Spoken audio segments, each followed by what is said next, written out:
très étrange. On le voit aboyer avec fureur contre un patient atteint d'un cancer. L'agent de sécurité de l'hôpital était impuissant. Il ne cessait de s'excuser, et il a expliqué que 20 personnes avaient caressé ce chien, mais que ce patient était le seul contre qui il avait aboyé. Après cela, il n'a eu d'autre choix que de sortir le chien de l'hôpital. Il s'avère qu'un peu plus tôt, la femme avait été mordue par le chien. Elle était venue consulter. Elle a dit l'avoir élevé. Depuis son plus jeune âge, le chien était très loyal. Chaque fois qu'elle quittait la pièce un instant, le chien venait la chercher. Cette fois, elle ne savait pas pourquoi il l'avait attaqué. Le médecin a expliqué que, après tout, un chien n'est pas un être humain. Parfois, ses émotions peuvent être instables. La femme a expliqué que le chien avait toujours été très obéissant. Le chien qui avait mordu la femme était justement celui que l'agent de sécurité avait fait sortir de l'hôpital. Normalement, le chien était temporairement gardé par la sœur de la femme. Mais comme elle devait aller travailler, elle a dû l'emmener à l'hôpital. Quant à la femme, pendant qu'elle parlait au médecin, son corps a soudainement réagi étrangement. Il n'y avait pas d'inflammation, juste des démangeaisons sur tout le corps. Elle ne pouvait s'empêcher de se gratter. Le médecin a suggéré des examens, car même de légères démangeaisons et une fièvre légère pourraient signaler plus qu'une simple allergie. En effet, les tests ont révélé que la patiente avait un nombre élevé de globules blancs. Une infection due à une morsure de chien a été suspectée. Puis, le médecin a aussi découvert que ses ganglions lymphatiques étaient gonflés, ce qui correspondait aux symptômes d'une infection respiratoire supérieure. Mais après un test de dépistage du streptocoque, les résultats ne montraient aucune anomalie. Alors,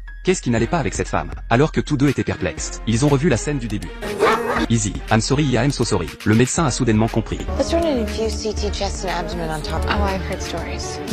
C'est avéré que la femme avait un lymphome, étant donné que le cancer était à un stade précoce. Elle ne s'en était pas rendue compte. La raison pour laquelle le chien l'avait mordu à cet endroit était de signaler la maladie à sa maîtresse, pour lui indiquer la présence d'un cancer. Il ne voulait pas la mordre, il voulait juste la protéger. Tout le monde à l'hôpital avait mal jugé le chien. Maintenant, la vérité éclatait au grand jour. La femme a souri, soulagée. Les chiens sont les compagnons les plus fidèles de l'homme. Pendant qu'ils nous font confiance, nous devons absolument leur faire confiance.